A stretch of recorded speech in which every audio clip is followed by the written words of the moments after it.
Welcome to Tamer Bowling Video Ball Reviews. Find the special code in the video to receive $10 off your Intense purchase at perfectaimbowling.com. Today we are testing the new Storm Intense. Tester 1 is yours truly, a medium speed lefty tweener. Next tester is a lefty power player. Next is a righty power player. Tester 4 is a righty stroker. Finally, tester 5 is our high-speed cranker. We're testing on both a 42-foot sport pattern and a 40-foot house shot. If you missed the special code, go back 2 seconds. First impressions of the Storm Intense. I was thinking how pretty much every ball I threw went off the deck straight between 8-9.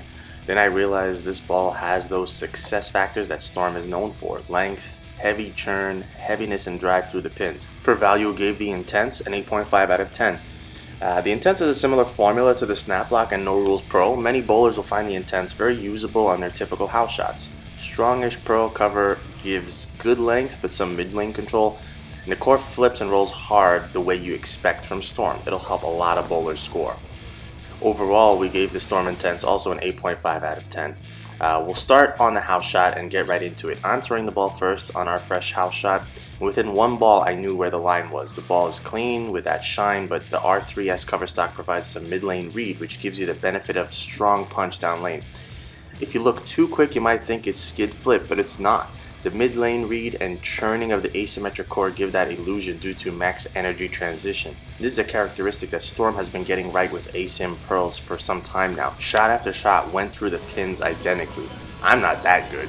And how does the No Rules Pro compare? Interestingly, there's more variation than I expected. The Intense stands up harder, the No Rules covers similar boards, but is more rounded at the breakpoint. Next tester, Jason's a high rev lefty. He also found the pocket relatively easily. With more tilt, he naturally has a little smoother transition to the friction, which helps when you have that high rev rate. The Intense still drove really hard through the pins, and the more it sees friction, the harder it flips. Jason and I both had somewhat of a defined zone on this pattern due to the higher volumes in the middle. And once we hit the cliff, we saw a soft reaction. Jason did 379, testing out the inside limits. On higher friction patterns, the Intense will be sideways.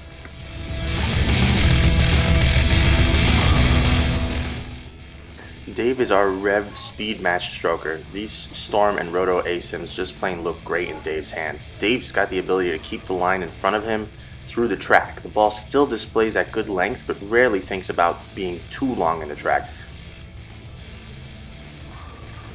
The Intense is probably a bit too aggressive if you're soft in the track though.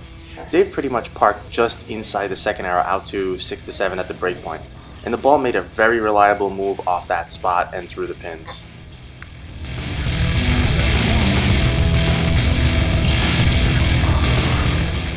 Sean is next, and as a high rev player, he parks between 5th and 6th arrow. The Intense is very reminiscent of the Snap Lock. I do think the Snap Lock core is stronger and that ball stood up a little harder, but they are so close. This Snap Lock is Sean's favorite ball of all time, so this ball gives him the same reliable motion he absolutely trusts and can vary surface between the balls to give him different looks. Sean's pretty much covering the whole lane, and despite that, didn't once flag the headpin right. That meant he can totally get comfortable opening up and throwing it away from the pocket, all the while knowing he's not giving it up. That's a recipe for big scores. Sean also compares against the No Rules Pro, and he gets a very similar reaction. The ball rolls up a little earlier. If you watch closely in the overlay, you can see exactly where the ball separated. It's just enough of a difference to make these perfect complements for Sean. Finally, we have Guy on the house shot. It's always fun to watch this much power, even though most of us, including two-handers, can't generate it. Nevertheless, my first instinct watching Guy throw the Intense is that he's easily going to be adding a bunch more 300s to his resume. His sweet spot was around 4th arrow, but he had a pretty big plus or minus. He's not typically a huge fan of pearls due to his power and speed. No reason to add unpredictability. But the Intense looked quite predictable, and although he can blow it through the breakpoint with speed, he rarely saw that reaction.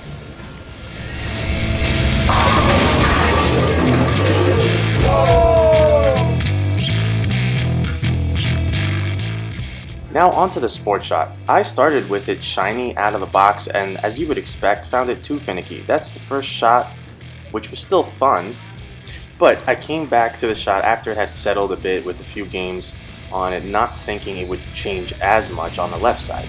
I put a light 3000 pad scuff on it, and I was totally taken by surprise. I went from playing 16 at the arrows to something like 24 with a fairly large swing.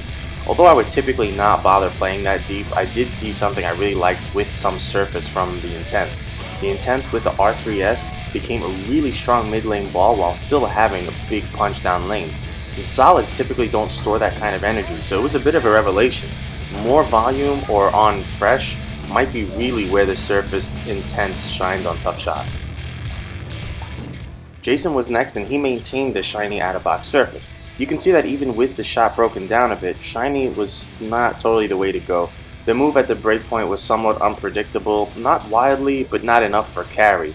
So this ball can definitely be a sport shot ball, but you'll want some surface which will make it a beast, which then means you need higher volumes or longer patterns. Make sense? Dave was closer to the third arrow with the out-of-box finish. Again, this shot had some lane play on it now, but you can still see some softness off the breakpoint. Being a 42-foot sport pattern, you really couldn't move your breakpoint much outside as the ball simply will not make it back. And Dave did flag the headpin occasionally trying to find the pinpoint spot down lane. The pearl cover plus surface really played too tricky to make sense for Dave. For Sean, at this point with somewhat broken down sport shot, a shiny pearl asim is something he absolutely loves to have in his hand. He's already comfortable throwing the ball away from the headpin with confidence. It'll make it back. That hook set motion of the asim core is perfect for his game on tough shots as the ball just barrels through the pins. He made quick work of this pattern with the Intense, and I'm sure it'll see light of day for him on sport shots. Finally, Guy tries his hand at the sport shot. He found himself initially too far right. He also was projecting it right because it will not hold, but it also won't hook from outside of 7 or so. So finally, when he got close to the 6th arrow out to 10 is when the strikes started flowing. He needed to first find the right breakpoint and then find the right angle to get there. The Intense is so strong that he had to be deep enough to use that breakpoint, but the ball also has tons of energy through the pins coming back. Alright, final thoughts while you watch some of the shots that didn't make the cut. Here's a wrap up. The Storm Intense is going to be on a lot of racks at your neighborhood league. Storm has found the ability to provide house bowlers something that helps them score. The ball is clean out of box, so no fighting to get it down lane in the track, where most bowlers like to play. It chugs and turns heavily into the pocket all on its own without needing to give it tons of hand. And due to its strength down lane, you'll find miss room as well. For those of us that bowl on sport shots, the Intense is also an intriguing ball. For the high rev bowler, they don't have to touch the surface. Just use it as the edge of the shot is knocked off a little bit. And for medium rev bowlers, putting even just a little surface on it turns into a beast, and that is super predictable in the mid lane but still aggressive down lane. This is going to definitely be an option for me on longer patterns like Scorpion. So there you have it. You can decide if this ball makes sense for you, but right now every one of our testers had something positive with the Intense.